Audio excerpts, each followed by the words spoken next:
the same length as before, right? It's not the same link, but I posted it on the homepage and on the event page. It's a new link.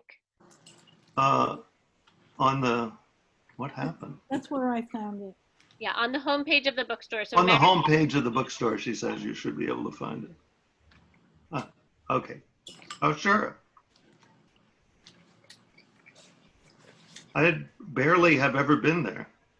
Anyway, I better get back to this because wait. Okay, see you soon. Yeah. Okay. Okay. Bye. Wake up. Where is it? I see Hello? you. We see you. You see me? Yep, and we hear you.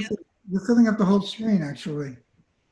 That's strange. I can't see you, but maybe this is the gods don't want me to be. Gallery view. I'm going to keep it on gallery view for the recording also. Oh, here's Jillian. Okay.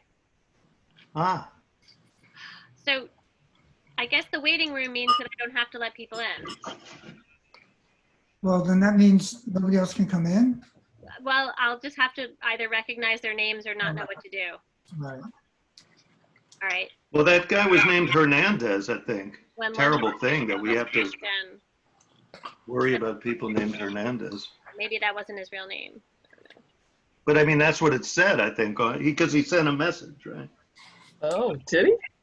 Yeah, I mean, I saw a, what's the word? Chat message. Oh, really? Oh, I didn't see that. I could lock it now and it could just be us and we could just finish this and then we'll post it. Mouse click. No. Okay. All right, Jillian, you're brave. Let Nancy O back in. What did you say, Jillian? Oh, I just said let Nancy O back in. She was here earlier when she comes back. Okay. Oh, okay. Right, I think. All right, I'm on this part, so. Thank you. Thanks for getting us up again, Kira. You're welcome. Okay. Let's see. So, Greg, you're there. I see a picture of you. Visual images. Huh? Yeah. Okay. Oh, I see. It says that my internet service Oh, wait a minute. is. Well, this is how you find these things out. Okay. Greg is eating lunch. Sparrow, we can hear you and see you, so whatever it's telling you is not an issue for us. Okay, great. Okay, so we can continue, Sparrow? Yes. Go to sleep. Good. Oh.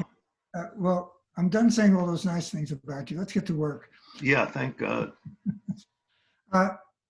So I was wondering how you felt. I mean, you've run for president so many times, and now we hear that Joe Biden is going to be our next president. And does this make you very happy or not? I mean, when I found out about it, I had kind of no emotion. I was surprised how little I felt about it. I mean, I'm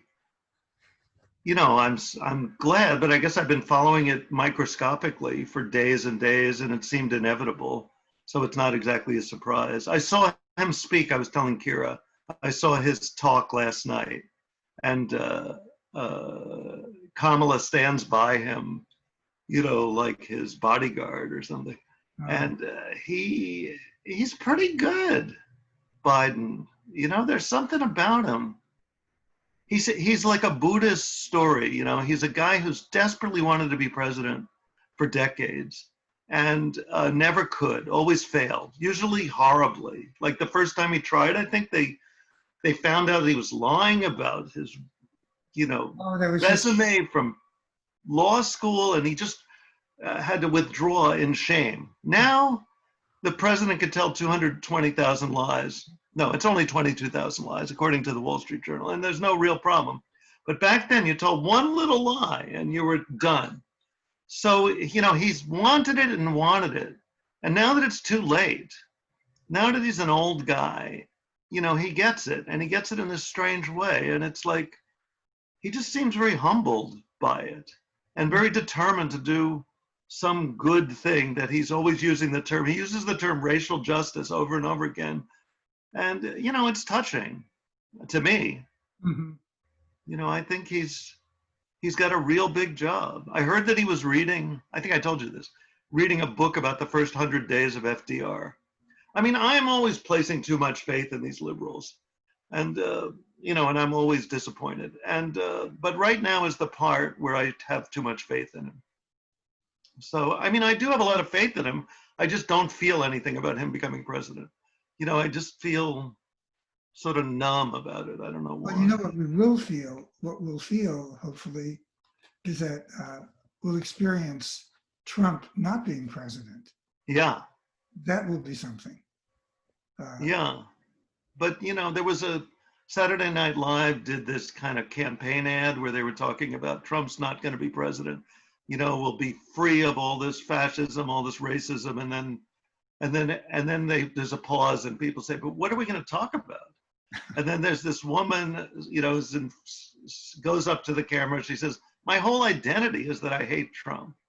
What am I without Trump? And I kind of feel that way. I feel I'm kind of obsessed with him, and I feel a little sorry for him and a little sorry for myself, you know, not having these clear delineations of evil and good. You know, I wrote a tweet, which I also sent as a letter to the Woodstock Times. You know, this is not, for once, this is not the lesser of two evils.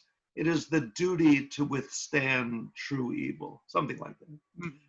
And, you know, it's nice to have evil in a way. Like people make these movies about World War II, they still make them because it's so reassuring to have, you know, absolute bad guys to kill. And now we're going to enter a world without, you know, clear right and wrong. Well, I don't know about that. I mean, there are, you know, plenty of politicians, you know, in the Senate and in the House and in the courts, you know, who are, I don't know if we call them evil, but it's not reassuring in terms of what, you know, sort of changes we might want to see. But I guess we'll see. Let me move on with another question for you. Oh, yeah. So, you know, I was handed a list of questions. By me? No. These are the ones that came to me from your publisher. Oh. And most of them I wasn't crazy about, but, you know, in terms of the book, we do want people to know about the book, right? Right. Maybe I'll hold it up just in case they want to see it. There it is.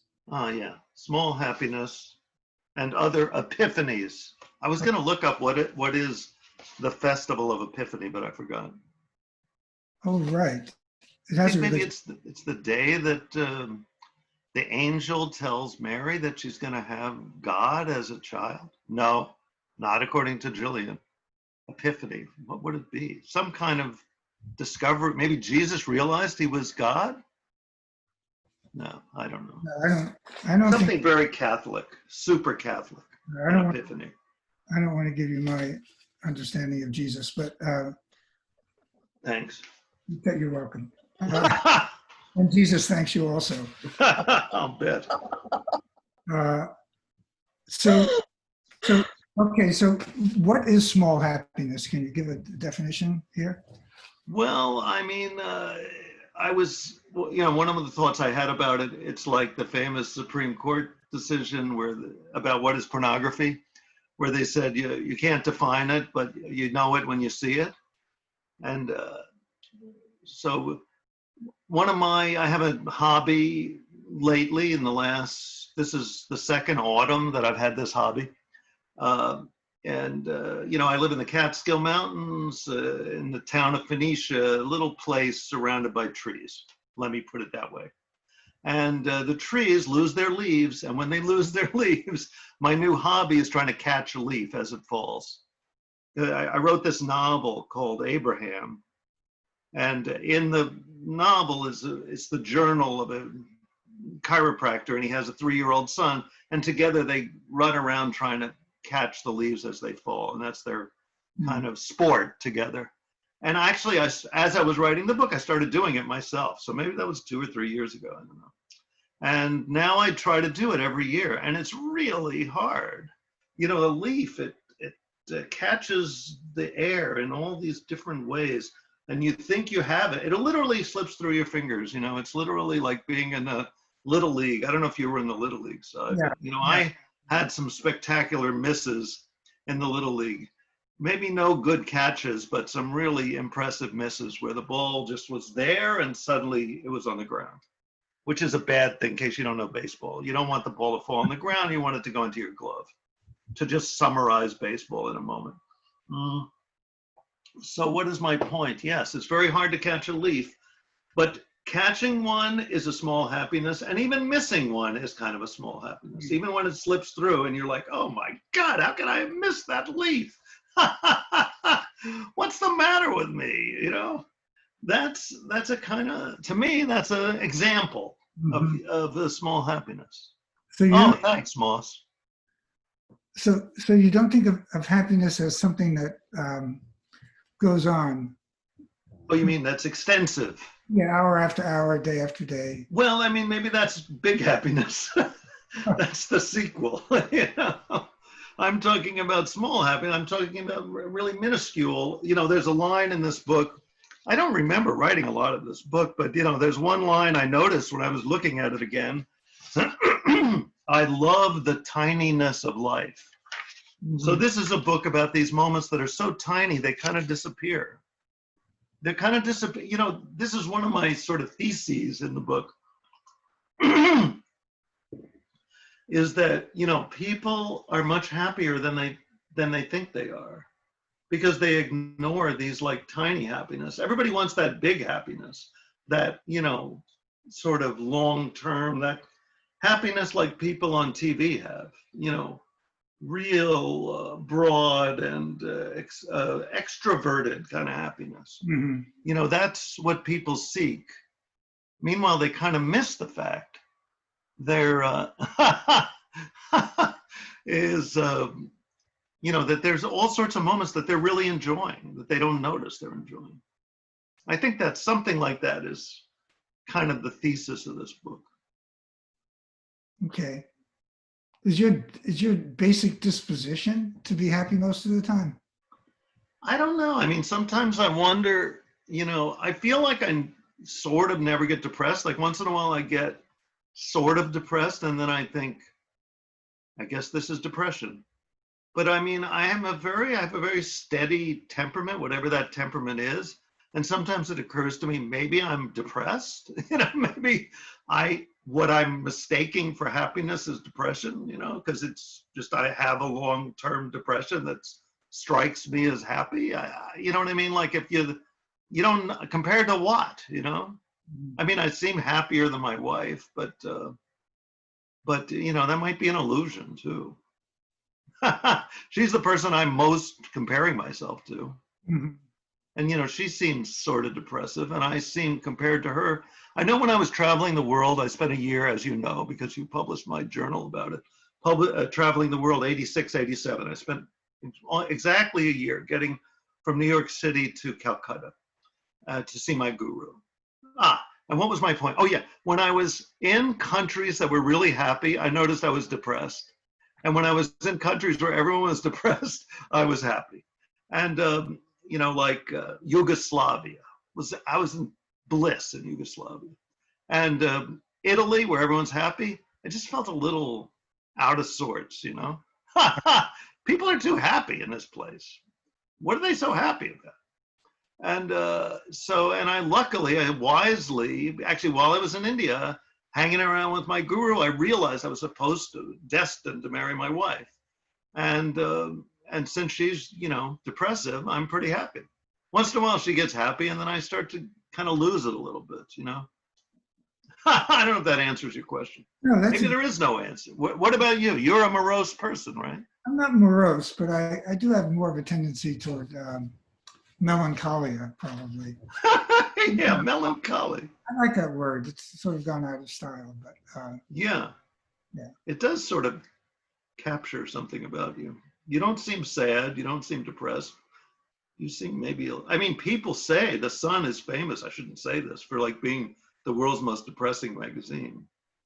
People say that. I never sort of noticed that. It's not maybe that's how happy I am, that I can I mean, I noticed when I was in Calcutta, like it didn't depress me to hang around millions and millions of people living on the street. I mean, I was wish they didn't. You know what I mean? I have no ill wishes towards anyone. Yeah, I hear you. Yeah. Okay, and then getting back to the book, Oh, yeah. there's small happiness and then there's smaller happiness. Yeah, you noticed. No, I just want to know, like, say something about smaller, because that's I mean, it was just, I mean, you know, I guess it's sort of obvious. This is sort of the point I'm making this, in a sense. What is small happiness is I'm constantly making these kind of jokes with myself. Right. And, you know, I mean, what happened with me as a person that, you know, publishes books and essays is that I just started making millions of jokes to myself as I was writing. And I was shocked that other people thought they were funny. Not many people, but many of the people that think they're funny happen to be editors of magazines. So, you know, I think maybe I'm a writer's writer. I was saying this to my wife, like I just published 3 books in 1 month. I thought, now I'm really gonna be famous. I mean, look at the blurbs on this book, this book we're talking about. Not just you, one of the most important literary figures in American history, but Eileen Miles, famous poet. She said, the sunshine of this book is the only known remedy for the moment we're living in. It makes me happy. Sparrow is a genius. There it is again, my geniusness. So it seems like readers, I mean, writers like me and editors like me, and who knows what normal people think of me. But anyway, I just, so I remember my point suddenly. I wrote Small Happiness, then I thought, I know, I'm gonna write the sequel, Smaller Happiness. Right. Then I'm gonna really get rich. Small Happiness is gonna be a hit. Then I'm gonna knock out Smaller Happiness. So then after about 3 pages, I kind of ran out of steam. Yeah, I noticed that. Yeah. I mean, it's just kind of a continuation. I think you had already published the best of Small Happiness. Yeah. But then I thought I'll write the sequel, and then I kind of lost interest in it or forgot about it or something. So is there a happiness so infinitesimally small that not even you're capable of feeling it? That even I'm incapable of feeling it? Yeah, it's so tiny, right? Yeah, I never thought of that. That's possible. I'm sure it's, I mean, it's logically, it's, huh? Then you write another book that will consist of 1 word, probably. Which that would be the infinitesimal happiness book. Yeah, that it's Homeopathic happiness. yeah. I'm just stealing from Jillian's messages to me. Oh, This is like like being a politician and having those cue cards. What are they called? Teleprompters. Oh. Yeah, I don't know. I mean, I'm trying. I think that's one of the purposes. I think that's why God or whoever runs the universe arranged this coronavirus for us all to fine tune our happiness-o-meters so that we're stuck in one place. Our life has shrunk down to a tiny nub, if you will. And then we can like learn to appreciate smaller and smaller. Like yesterday, I was, as you know, when I talk on the phone, I walk around outside my house because I have a kind of a portable phone that I can walk 100 feet with. So I was walking by the Asopas, talking to my friend Lehman Wexelbaum, who was nagging me about this other video that I recently made. And I see a blue heron fly by. You know, you ever see a blue heron fly? They're incredible. I mean, it's like, I don't know how to describe it, like what a rainbow is in the sky. I don't know. You know, but, you know, if I wasn't locked down for the last 7 months or 8 months, you know, once you're like shrunk down to this 100 feet radius of your life, then you can really start to rock out as a Japanese woodcut maker of the mind. You know, you can start to see these things. You know what I'm saying? They're like Japanese woodcuts, except they're really happening. Yeah. You know, because that's life in the Catskills. There are these Japanese woodcuts all around you that you don't quite notice because it's kind of mundane. You know, it's too much. See, I used to spend my life, half the time I'd be in New York City, maybe not half, but, you know, let's say a third of my time I would go down and stay with my dad in Brooklyn. Then I'd come back here and kind of think about it for a while, think about the Metropolitan Museum and the stand-up comedy I saw, and then I'd go back. So my life was really in New York City. I was just here kind of intermittently to kind of keep being married largely. And also you need time away from the Metropolitan Museum. You know, you can't spend, if you go every day to a museum, after a while, you kind of can't see it right anymore. So it was nice to come here and kind of clear my palate. Now I'm just here, just always here in the place that I used to come to just decompress from being somewhere else, to kind of think about Kandinsky. Now now I have to be Kandinsky. All right, let's see. Kira, do we want to leave room for people asking questions? Yeah, I mean, I feel like we're such a good dedicated group. If anybody has a question, Yeah. we can get them. Do you want to ask one more, or do you feel like this is a nice time to segue to that? Let's just see if I mean, I can always have more, but I thought we'd give people a chance, you know. Okay. I assume everyone here is buying a lot of these books, right? Yeah. I'll ship, or go to your local bookstore. I have a question. Yes. Sparrow, you have run for president numerous times. And I thought you were running this year. I want to know how the campaign went. Oh, yeah. I saw your question on the chat box. Yeah, I was heavily prepared for that question. I've over-prepared. Yeah, this is my 8th campaign for president. In fact, I just vowed I would never run again, but I think maybe I do that every time. How did it go? You know, it went kind of the way everything goes now. I used to do lots of readings, and in the readings I would campaign for president. And now, even though I do a lot of readings online, I forget to campaign for president. It's mostly a journal. The journal is every time, except once, published by Sy in the Sun. And last year it was a whole book. Twice it's been a book. Once a real book, and last time it was a ebook. And, you know, I'm writing it as a book. I mean, I do have some ideas that can be described in English, and here's one of them. Here is my new solution to the tedium of socialism, the single billionaire system.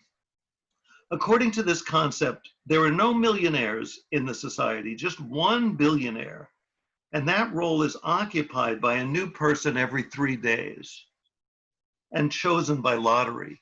If you wish to be a billionaire, you enter your name into the pool, and once you're chosen, have 3 days to be the richest individual in the nation.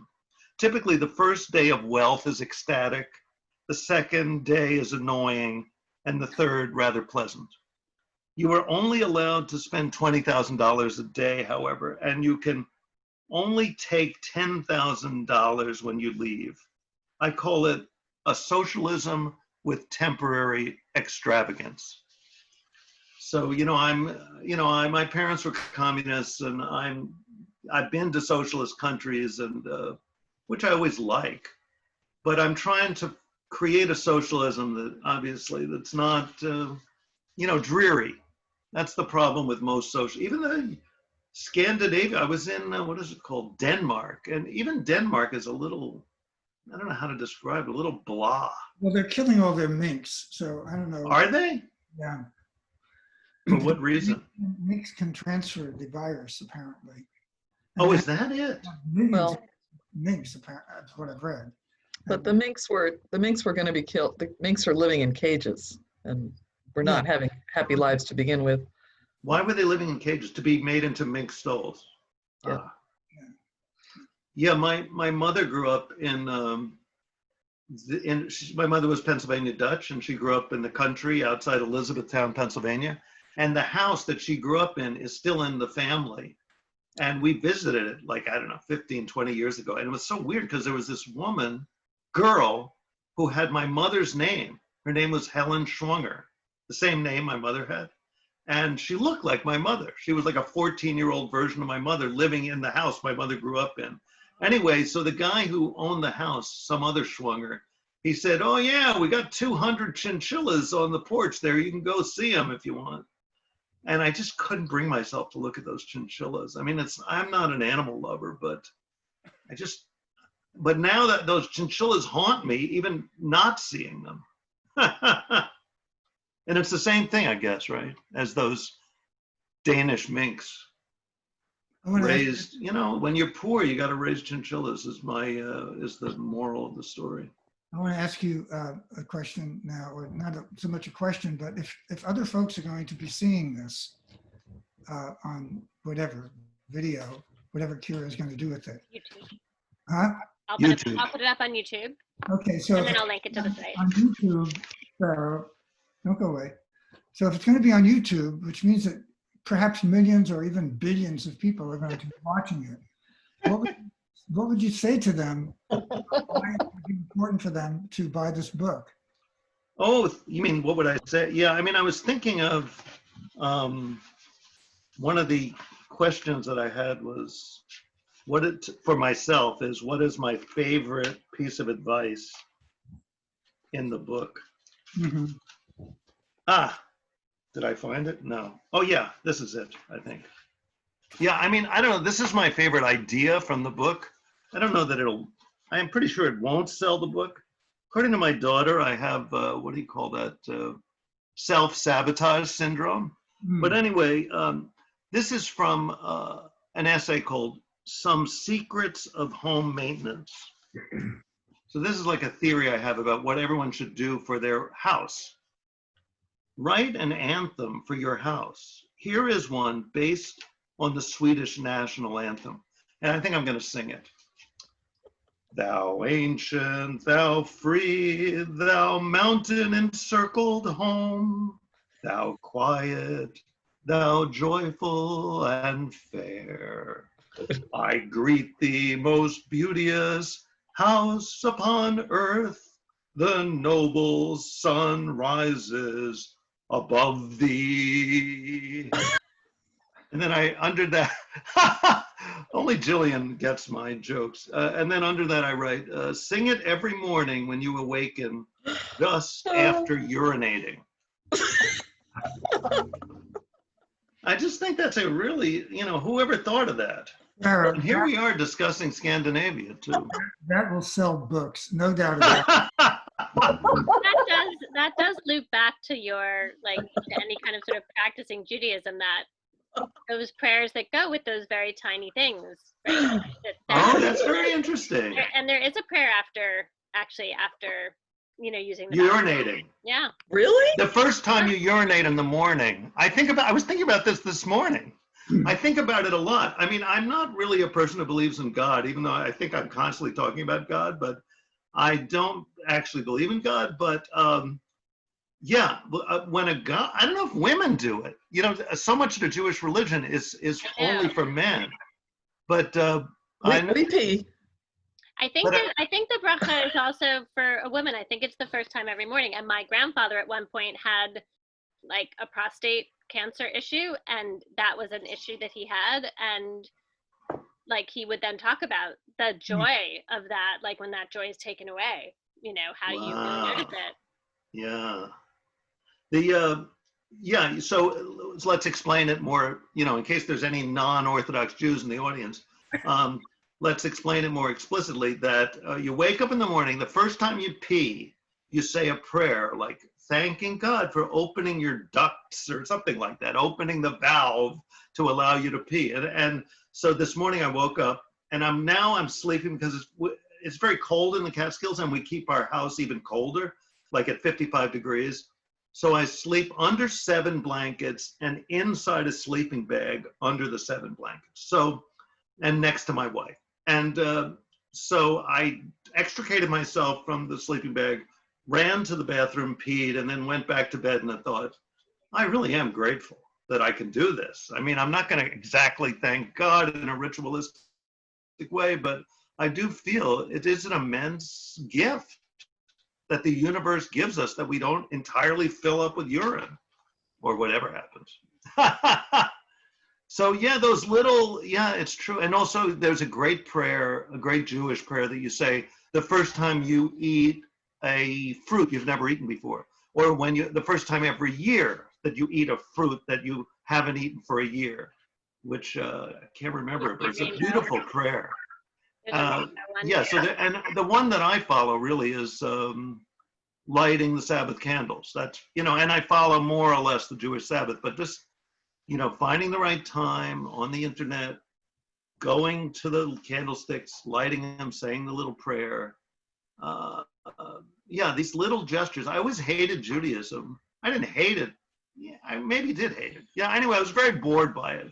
But when I got old, when I turned 60, suddenly all these little candle lightings seemed incredibly profound to me, especially Hanukkah. Because Hanukkah, you do it for 8 days, if you do it. And every day there's another candle. And it's like you're lighting the 2 candles, and then, tomorrow will be 3 candles. It'll be more light, more light, more light, until the whole thing is ablaze, the whole menorah of candles. All 9 of them are going. And then the next night, nothing. It's like a Zen parable, it goes bigger, bigger, bigger, nothing. I don't know what it means. It means maybe nothing, but it feels profound if you do it every day. It's a very tiny and very right-wing holiday. I don't really agree with it as a holiday if I understand it correctly. It's kind of like, the Greeks are bringing in like philosophy, modernism, thought, and then a bunch of like idiot fundamentalists fight back, take back the temple so that everybody can be a religious fanatic like them. That's Hanukkah. Nonetheless, I celebrate it. Mm-hmm. Yeah. There's a theologian, Meister Eckhart, I forget, yeah. 16th century. And he said, if the only prayer you ever say is thank you, that is enough. It speaks a little bit to what you're saying about these rituals.